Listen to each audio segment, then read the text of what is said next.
Today, a spotlight on Forrestfield.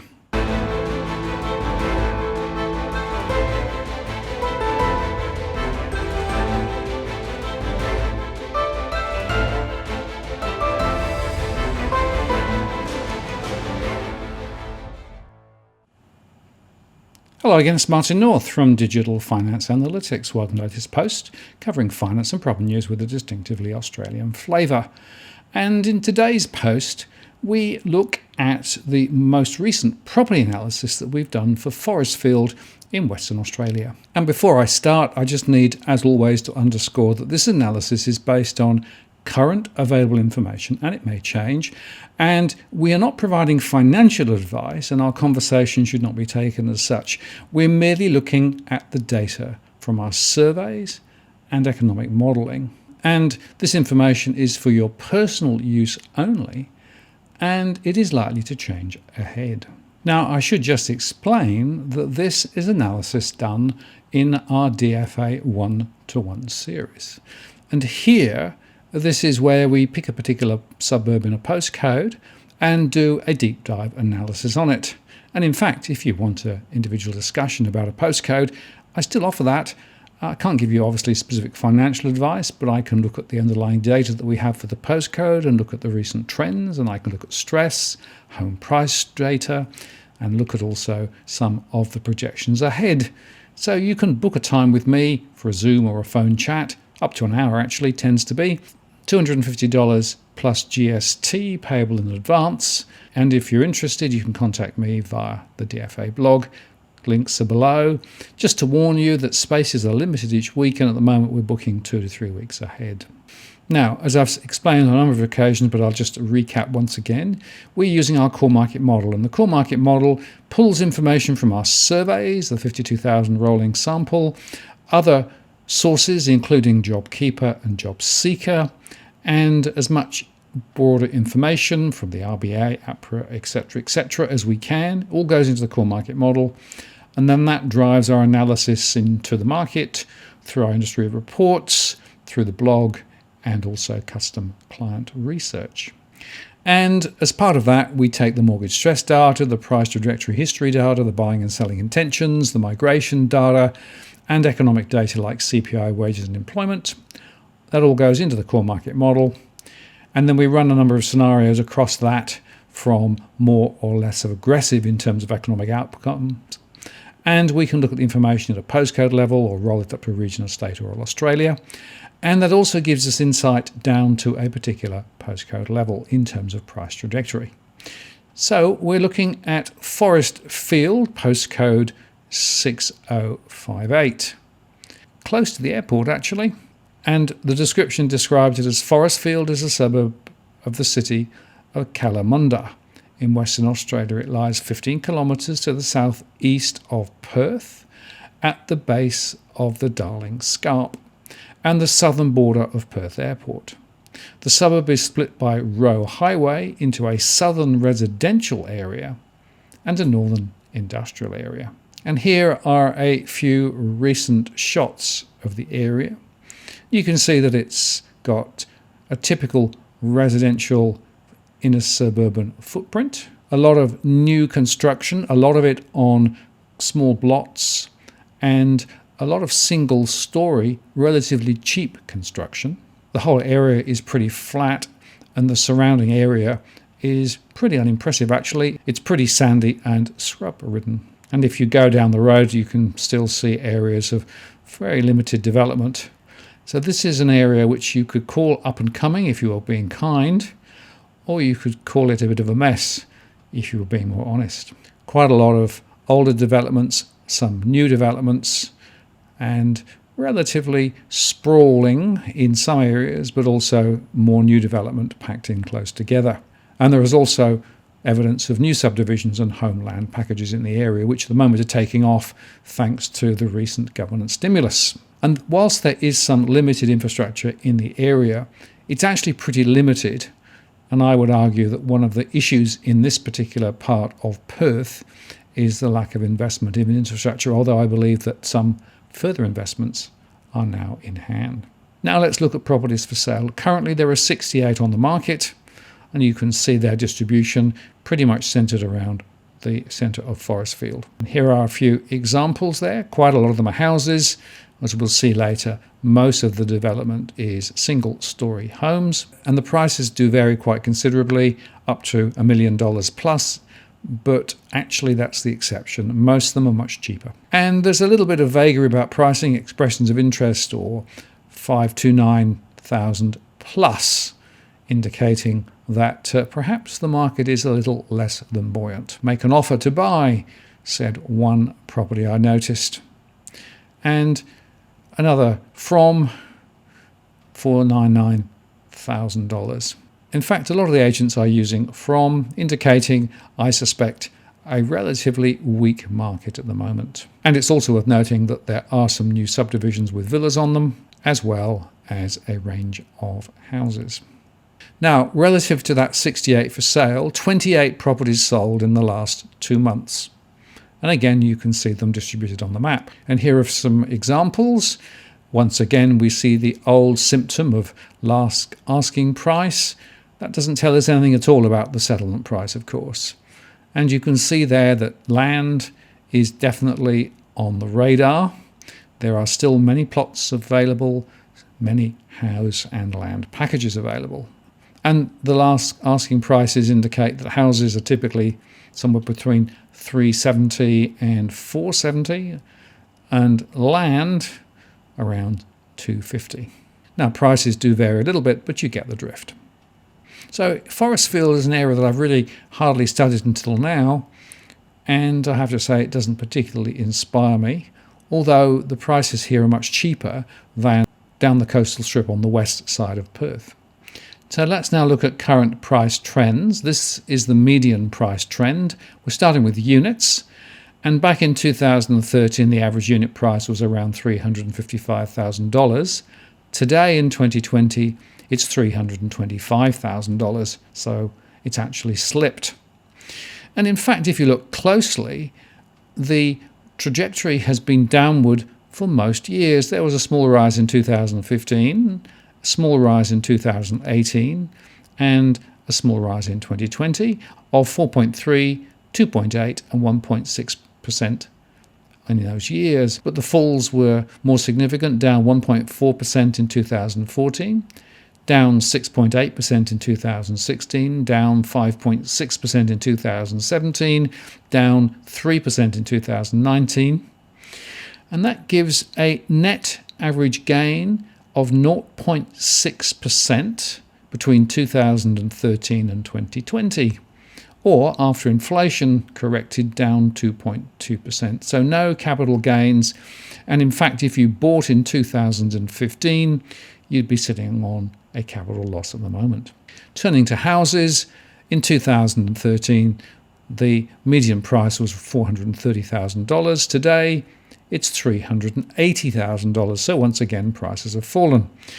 And there were rises in 2014, up 5.8%, and in 2020, up 4.1%, but falls, significant falls in 2016, down 8.7%, in 2019, down 8.8%, in 2018, down 2.4%, and the same in 2017. And that gives a net gain of minus 1% per annum between 2013 and 2020, or if you adjust for inflation, it's down 2.6%. So you can see there that prices were at their heights in 2014, 2015, up to $460,000. Today, $380,000. So many people will again be sitting on negative equity. Now that then takes us to the summary. Across 6058, there are around 150 properties listed, with 45 added in the past month, but 27 have been on the market for more than 6 months. Now in May 2019, listings were higher at around 170, and across the postcode, 85% are houses. There are some units there as well. For houses, gross yields from a rental perspective are around 4.4%, and that's fallen from 4.6% over the last year. The net yield around 2.75%, and it's falling. Units, the gross yields are around 6%, and that's up from 4.5% last year. The net yield's around 3.95% and is rising. Now, the rents for houses are down 10% in the last quarter, with a typical rent of around $360 a week. And the rent for units are down 7% for the past quarter, with a typical rent of $310 per week. The vacancy rates are very low, down to 0.3%, compared with 2.9% in mid-May 2019. There are about 5 vacancies currently reported, compared to 40 in 2019. And in terms of asking prices, houses have an average asking price of around $425,000, and that's pretty flat at the moment.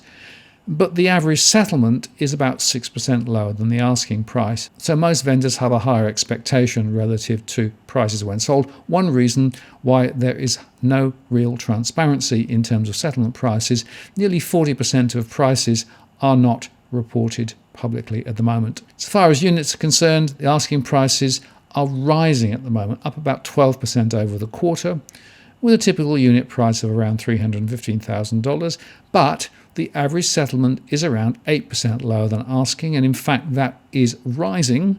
So whilst asking prices are rising, settlement prices are hardly translating to higher close prices. And the intention to sell is rising slightly.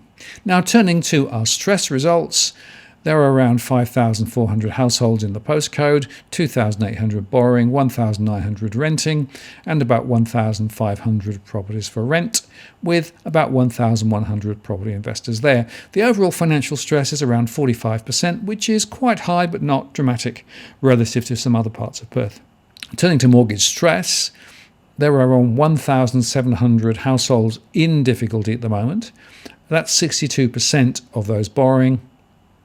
That's a high number, and that's consistent with a number of other postcodes in and around Perth where households are under financial pressure. A number of households in this particular postcode are still enjoying principal and interest repayment holidays, but they're coming to an end now, and in some cases they will be forced to sell. One reason why listings will be higher ahead. Default rates are sitting at around 3%, which is higher than the national average. Rental stress is reasonable at 31%. That's a little below the national average. And investor stress is only 10%, so that's not too bad. So the real story, I think, in terms of future sales is one, stressed owner-occupiers struggling with mortgage stress and dealing with perhaps income shocks post the virus. And there also are some people who are older, who've held the properties in the area for some time, and are now looking to sell to try and release equity into whatever strength there may be in the current market. Certainly in Western Australia, there are a lot of people believing the market will be stronger, and people are now selling into it. In fact, forward listings are growing, and there will be more properties listed, I think, after Christmas and the New Year. So we can now look at our price scenarios, and as normal, we have our low, base and high scenarios. To explain once again, for those who've not seen it before, the low scenario is the least worst case news. In other words, the virus gets fixed, the borders open, the economy recovers quickly, and as a result of that, the wages growth takes off a little sooner and unemployment drops quicker. In that scenario, we think that over 3 years, the aggregate growth levels will be just over 2% in terms of units. In the base case scenario, which is the one we run our base scenarios off, we think that there is a 13.9% drift down over the next 3 years. But if we get a further incursion of the virus and if the borders stay locked for longer, it could be down to 30% over 3 years. So these are cumulative numbers. Now let's translate that into real numbers. This is for units. So I said that the average unit price was $325 at the moment, and the modelling suggests a fall of 5.4% next year down to $308, a further fall of 7.2% in 2022 down to $286, and a further fall of 1.4%, taking prices down to $282. Now, if that is true, that would be significantly lower than they were in 2013. Already, there are a number of people sitting on negative equity. Looking at similar information for houses, in our low scenario, a very small fall over 3 years. In our base scenario, a fall of 8.6% over 3 years. In the high scenario, a fall of 17% over 3 years. And it's worth reflecting on the fact that generally houses don't fall as far or as fast compared with units, although in this postcode there is a smaller stock of units relative to houses, and there is considerable new stock coming on thanks to more subdivisions and more home and land packages. Now then, if we translate that into value terms, $380,000 at the moment is the price in 2020 in median terms. A fall of 4.4% next year to $363,000. A further fall in 2022 of 2.9% to $353,000. And a fall of 1.3% in 2023 to $348,000. If that's true, that would take us to price levels significantly below where they were in 2013 and 14. Now, if you have a more positive view of the economy, clearly you could replace my less aggressive scenario in there, but even so, prices are not going to move up very far at all. And I should make the point also that the home land packages is being a bit of a magnet at the moment. Some of those are definitely commanding a bit of a premium, but that is putting significant downward pressure on existing properties in the same area. And in some cases, we've seen those move down quite sharply in recent times. That's one reason why the average asking price for houses is dropping. And I'll just show you the overall summary for the 3 scenarios over 3 years. This is based on our latest modelling. And you can see there that in the best case scenario is a small rise, whereas in the base case, or longer term crunch as I call it, there's a bit of a fall. And if things go worse, then prices will be significantly lower over 3 years. And finally to units, where again the price falls in our worst case scenario is considerably worse, down more than 25%.